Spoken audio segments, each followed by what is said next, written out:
내리치지만 돌에는 금조차 가지 않았는데 101번째 내려치자 돌이 둘로 갈라졌다는 거예요.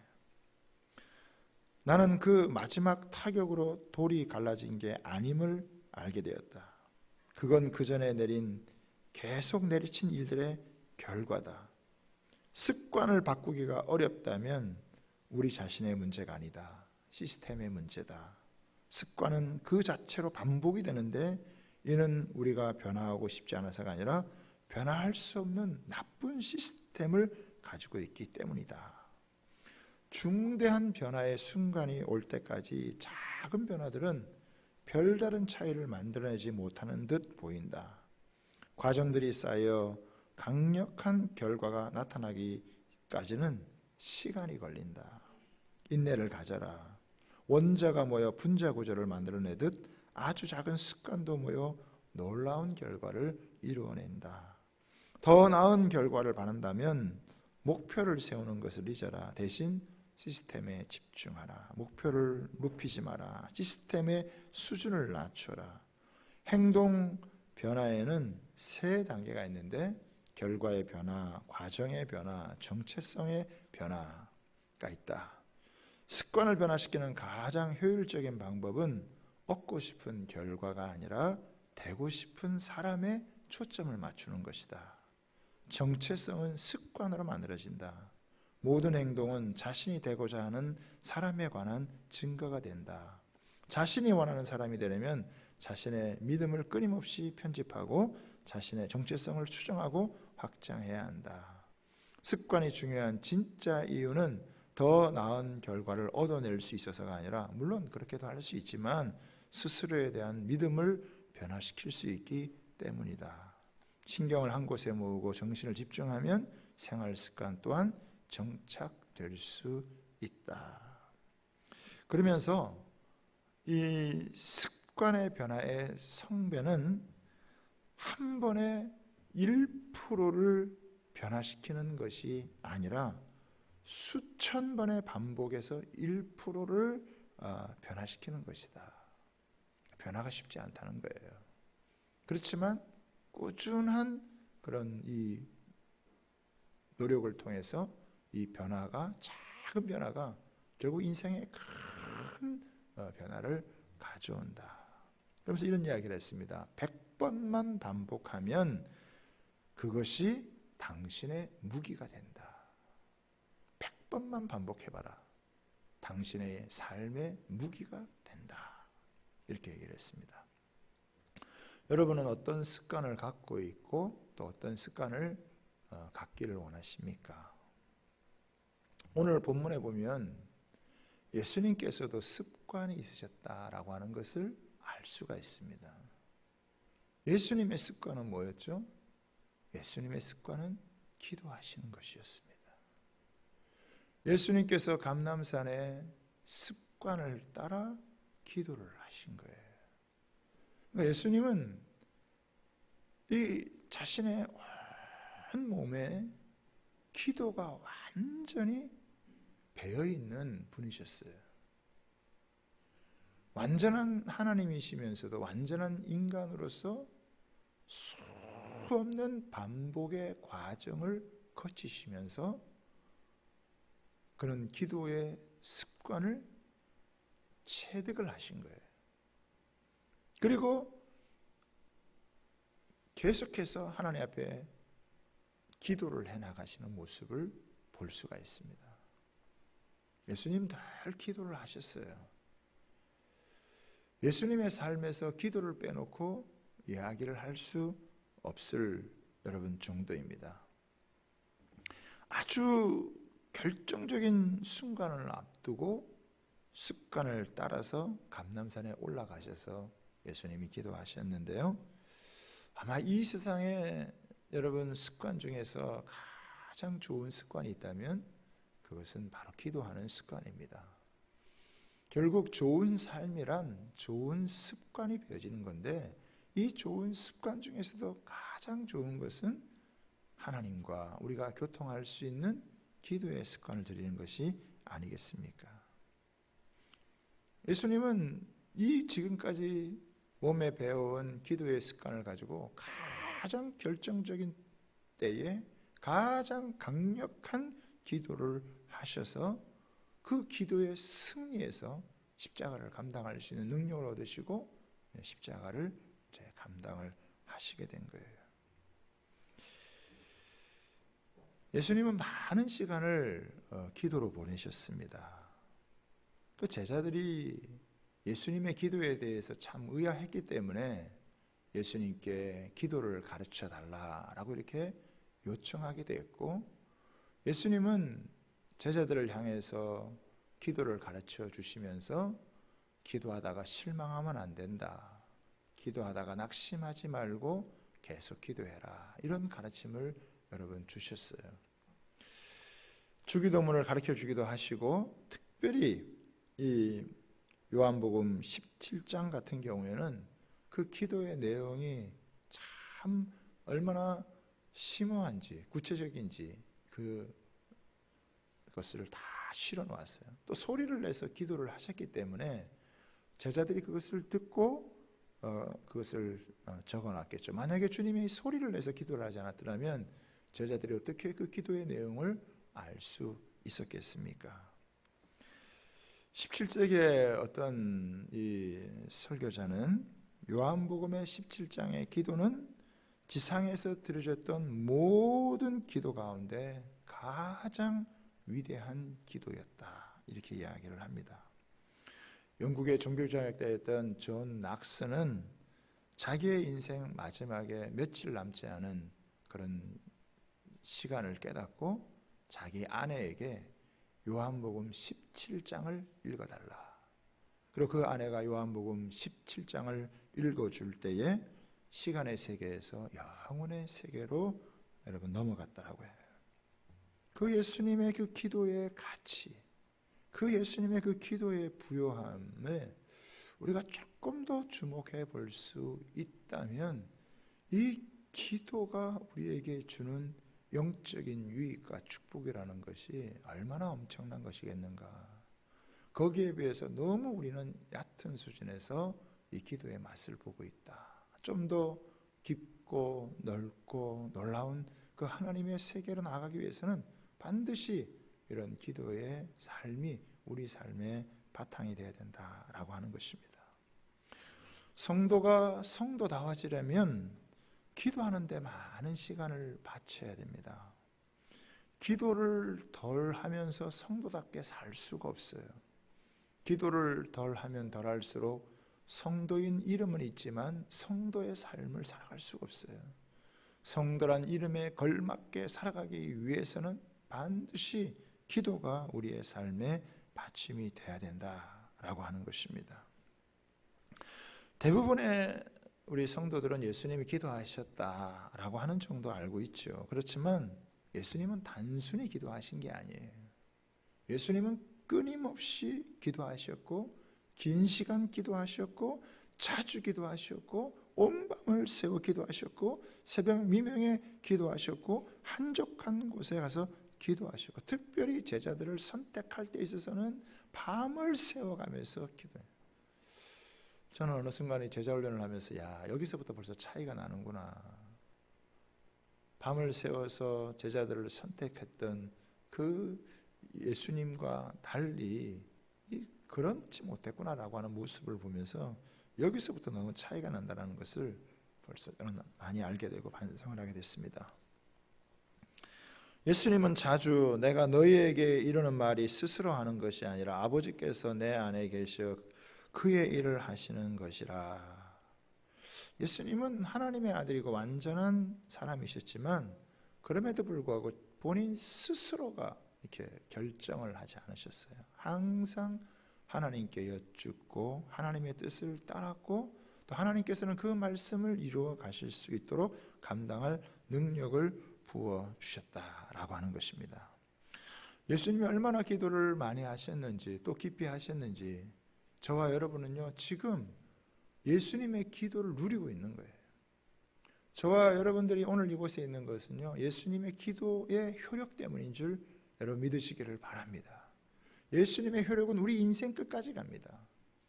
예수님 우리의 보호를 위해서 기도하셨고 우리가 하나됨을 위해서 기도하셨고 예수님은 우리에게 정말 필요한 기도를 다 해주신 거예요. 제가 오늘 이 기도에 대해서 몇 가지 살펴보면서 아주 중요한 부분들을 함께 여러분 나누고자 하는데 우리 몇 가지만 한번 살펴보자고요. 예수님 어떻게 기도하셨는가? 첫 번째입니다. 예수님 무릎 꿇고 기도하셨어요. 41절에 보니까 이렇게 나옵니다.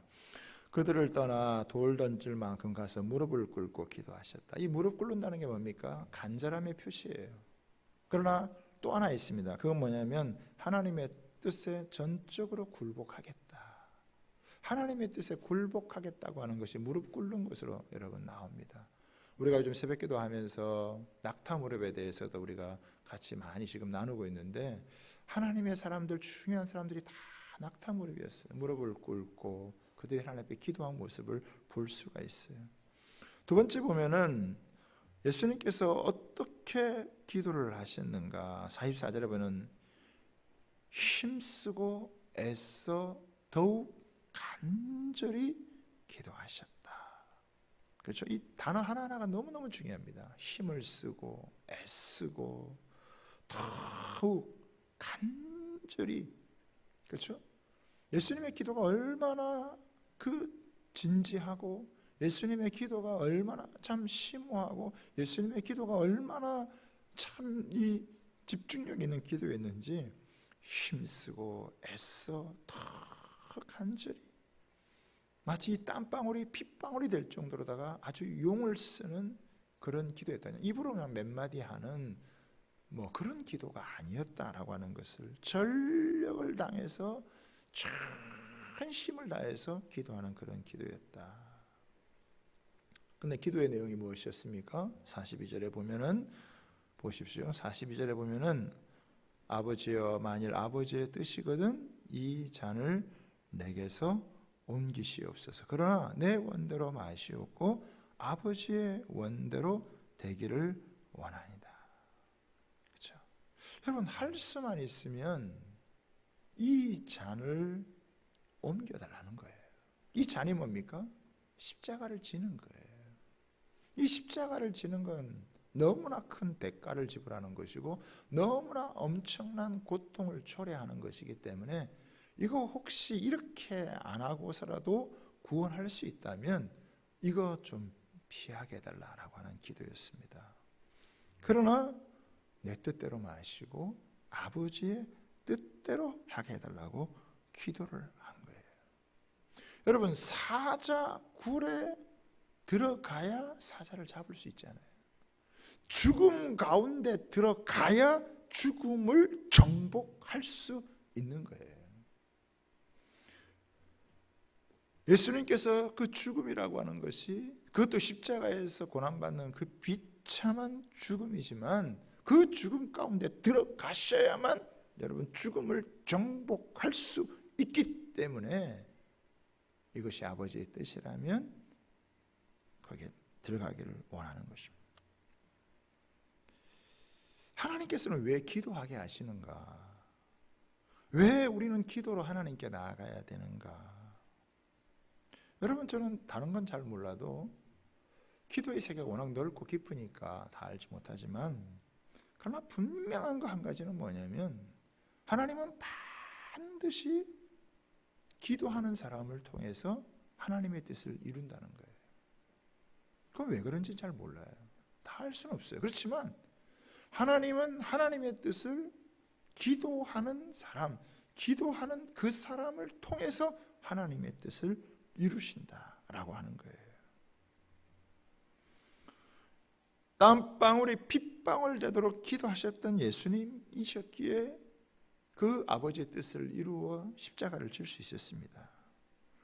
십자가를 지는 예수님을 통해서 하나님의 놀라운 구원의 역사가 성취되어지는 모습을 보게 되는 거예요. 어떻게 보면 가장 결정적인 순간에 가장 강력한 기도를 해서 그 결정적인 십자가를 져야만 하나님의 뜻이 이루어지는데 주님이 그 일을 이루셨다라고 하는 거예요.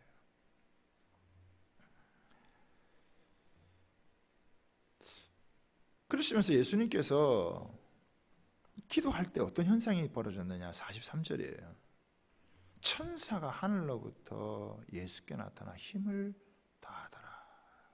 예수님께서 기도하실 때 예수님만 기도하는 게 아니라 그 기도가 얼마나 중요한 기도인지 천사가 나타나서 그 기도를 돕습니다. 힘쓰고 애써 더욱 간절히 그 기도가 승리할 수 있도록, 그 기도가 성공할 수 있도록 천사가 와서 돕는다는 거예요. 여러분, 우리의 기도가 승리할 수 있는 것은 우리 힘만으로는 불가능한 것 같아요. 하나님께서 천사를 보내셔서 그 천사가 우리의 기도를 도움으로 우리의 기도가 효력 있는 기도로, 응답되는 기도로 역사할 수 있도록 한다라고 하는 거죠.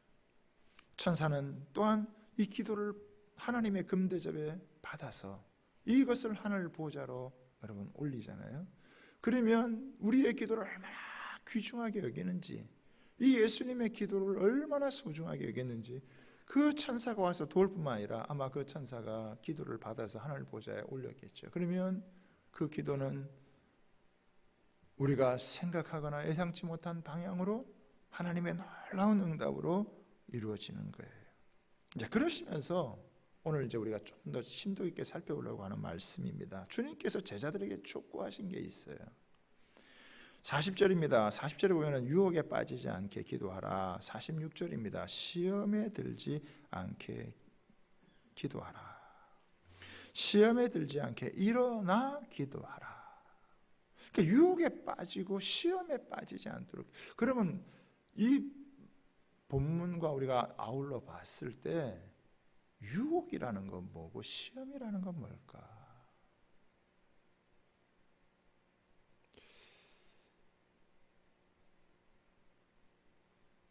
저는 이 본문 속에서 물론 우리가 다양한 종류의 유혹과 시험이 있을 수 있지만 지금 제자들에게 직면해 있는 유혹과 시험은 뭐냐?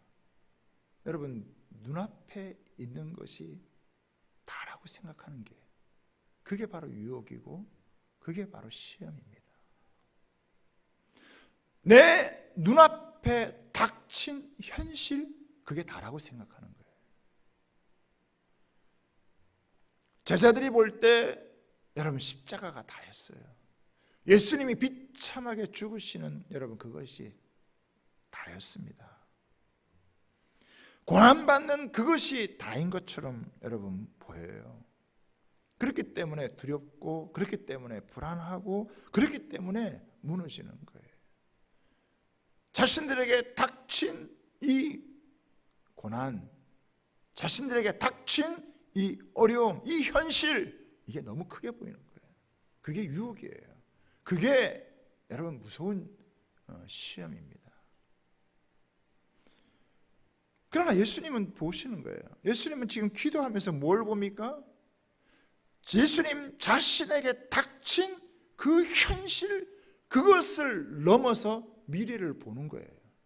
그 죽음 뒷면을 보는 거예요. 예수님이 고난을 받는 것 앞에 제자들은 거기에서 다 두려워하고 거기서 다 도망가지만 예수님은 그 십자가의 죽음 너머에 펼쳐지는 하나님의 이 구원의 역사, 영생의 역사, 부활의 역사, 이거를 보는 거예요. 기도하지 않으면 이게 안 보여요. 기도하지 않으면 내 눈앞에 닥친 현실만 보이는 거예요. 예수님이 기도할 때 기도하시면서 제자들의 모습을 봤겠죠. 제자들의 모습을 보면 지금은 이렇게 쓰러져도 이렇게 무너지는 것 같아도 이들을 다시 주님이 여러분 회복시키셨을 때 얼마나 놀라운 하나님의 사람들로 사용될 수 있는지, 예수님을 따라다녔던 3년 반 동안의 그 세월이 헛되지 않다라고 하는 것을 예수님께서 보여주시는 겁니다. 많은 사람들은 십자가를 피하고 싶은 마음에 기도하지만 예수님은 십자가를 감당하기 위해서 기도를 하시는 거예요. 여러분, 예수님에게도 사람 시험이 많으셨어요. 예수님이 종교 지도자들에게 받는 시험이 여러분 있었습니다. 아주 교묘한 묘략을 가지고 사람들을 미혹하는, 신천지가 그런 일을 하지 않습니까? 하나님의 종교 안산홍이라는 거, 하나님의 뭐 교회 안산홍이라는 게 그런 짓을 하지 않아요? 하나님 아버지 그러면 아버지 뭐 잘 다가오지 않는다, 상처가 많다. 하나님 어머니 믿어야 된다, 어머니 하나님 믿어야 된다. 이상한 소리 하면서 사람들 여러분 수없이 미혹을 하잖아요. 이게 종교 지도자들이 하는 거예요. 그런데 예수님 그런 걸 다 분별해 내신 거죠. 거룩하신 의인이 죄인들에게 수치를 당해야 되는, 여러분 예수님에게 뺨을 치고 침을 뱉고 조롱을 하고 멸시를 하고 옷을 홀라당 여러분 벗기고 수치와 모욕과 치욕을 가하는, 이거 실제적인 고통과 아픔, 이거 말할 수가 없는 거죠. 그게 예수님에게 닥친 거예요. 예수님 기도하시면서 이게 현실이에요. 그러나 이 현실이 다가 아닌 거예요. 그 현실 넘어서 있는 하나님의 구원의 드라마, 하나님의 역사, 영혼들이 살아난 생명을 얻는 거, 이게 여러분 너무나 중요한 거예요.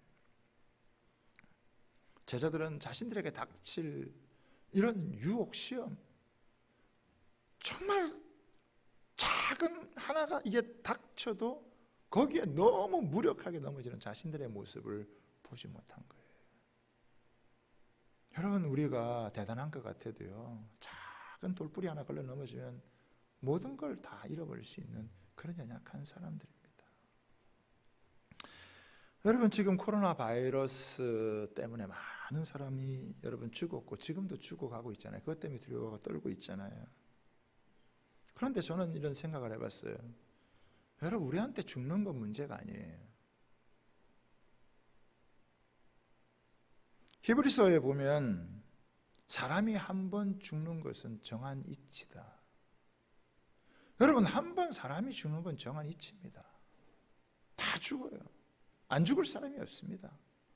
조금 일찍 죽든지 아니면 좀 더 오래 살든지 사고로 죽든지 어떤 문제로 죽든지 여러분 죽어요. 피할 수가 없습니다. 그런데 저는 그 다음이 중요하다고 생각해요. 죽는 게 중요한 게 아니에요. 죽은 후에 심판이 있다는 거예요.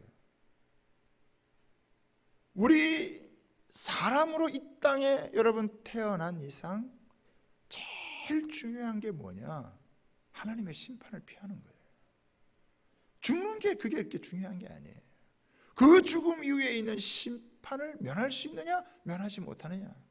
그 사람이 아무리 비참하게 죽고 아무리 안타깝게 죽어도 그가 하나님의 심판을 피할 수 있고 하나님의 구원을 얻어 생명을 얻었다면 그거는 복된 죽음인 줄 믿으시기를 바랍니다. 그러나 하나님의 심판을 피하지 못한 죽음이라면 이 세상에서 아무리 화려하게 살다가 죽는 것은 그건 비참한 거예요. 우리는 눈에 보이는 것만 보죠. 아니에요. 눈에 보이지 않는 더 깊은, 더 영원한 세상, 그게 있다라고 하는 것입니다. 예수님께서 피를 흘리신 이유, 이런 모욕과 수치와 고통을 참으시면서 이렇게 힘쓰고 애써 더욱 간절히 기도하셔서 하시고자 한 이유가 뭡니까? 우리로 하여금 하나님의 심판을 피하게 하기 위해서, 하나님의 심판을 피하고 우리에게 하나님의 구원을 주고 우리에게 하나님의 생명을 주시고자 주님이 이 일을 하신 줄 믿으시기를 바랍니다. 여러분 이게 얼마나 값진 겁니까? 이게 얼마나 놀라운, 이거 우리 인간의 머리로 100번 1000번을 생각을 해봐도 이 좁은 머리로 이걸 어떻게 다 이해를 하겠어요? 내가 겪은 문제가 아무리 크다 할지라도 하나님께서 그 아들 예수님을 이렇게 비참한 죽음 가운데 내어주셔서 우리에게 생명을 주시고 우리를 건져주셔서 여러분 이 악한 사단이 죽음의 권세를 가지고 영혼을 지배하는 이 죄의 속박으로부터 건져내어서 영원히 자유케 하는 이 은혜를 주시기 위해서 이런 엄청난 대가를 지불하고 우리에게 구원을 주시고 이제 너희가 그 은혜를 받은 사람으로 이 은혜를 가지고 다른 사람을 위해서 기도해 주어서 다른 사람의 생명을 좀 살리게 해라. 그래서 하나님의 일에 우리를 동참하게 만들어줬다는 게 이게 얼마나 기가 막히고 놀라운 일인지 여러분 모릅니다. 이 세상 그 무엇이 죄의 저주에서 우리를 다 벗겨주어 축복으로 이끌어주겠습니까? 예수님의 보혈의 피만이 모든 저주를 축복으로 바꿀 수 있는 줄 믿으시기를 바랍니다. 사단이 했는 모든 이 악한 것들을 바꾸어서 하나님의 은혜로 바꾸는 것이 바로 예수 그리스도의 이 보혈의 은혜요, 예수 그리스도의 기도의 은혜인 줄 믿으시기를 바랍니다. 그래서 우리가 그 기도를 배워가는 거예요.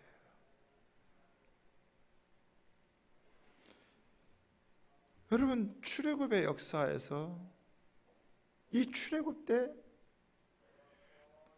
어린 양의 보혈의 피에 의해서 수많은 이스라엘 백성들이 200만이나 넘는 영혼들이 구원을 받게 되잖아요.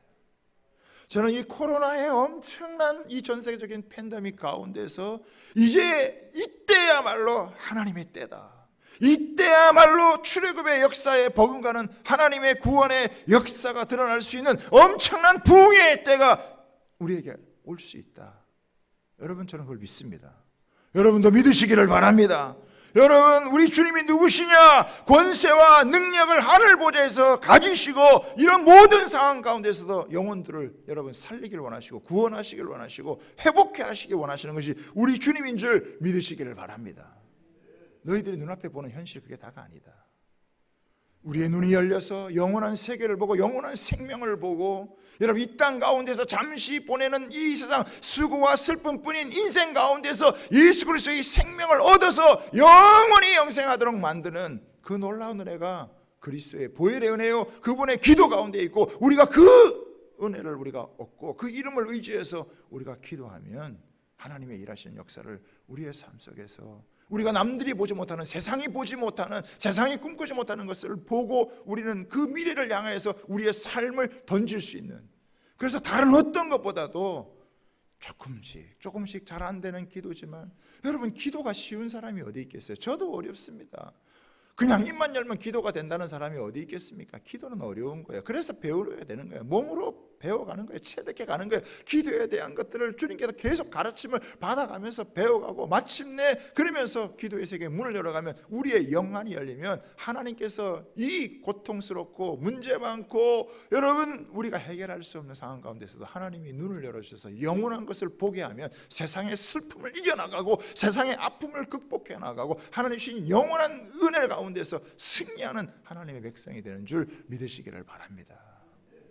그래서요, 기도하기 어려울 때도 기도를 하는 것이고, 기도하기 좋을 때는 그 기회를 놓치지 말고 하나님 앞에 기도해서 이런 때 기도하는 가운데 세상이 주지 못하는, 사람들이 알지 못하는, 그저 슬퍼하고 안타깝고 여러분 걱정하고 하는 이런 것이 아니라 우리에게 침투한 하나님 나라의 영원한 세계를 바라보고 믿음 안에서 승리하는 주의 백성이 되기를 소원합니다. 하나님, 기도하는 사람에게 그걸 열어주세요. 그리고 그 사람들을 사용하세요. 저는 이왕이면 우리가 이 땅에 살아가는 동안 어차피 우리 7, 80년의 인생이고 여러분 다 가야 될 때지만 우리가 살아가는 인생 동안 하나님을 만나고 그 은혜 가운데서 누리고 그것을 나눠서 다른 많은 사람들을 살릴 수 있는, 여러분 불 가운데서도 구원하는 이런 놀라운 역사를 우리가 맛볼 수 있는 은혜가 있게 되기를 주님의 이름으로 부탁합니다. 그런 마음으로 우리 주님의 희생을 우리가 기념하면서 또 이 예수님을 끝까지 하고자 하는 마음을 가지고 우리가 이 성찬에 참여해서 함께 주님의 마음을 담고 또 주님의 은혜를 나눌 수 있는 그런 자리에 서도록 우리 기도하는 마음으로 성찬에 참여하게 되기를 여러분 바랍니다.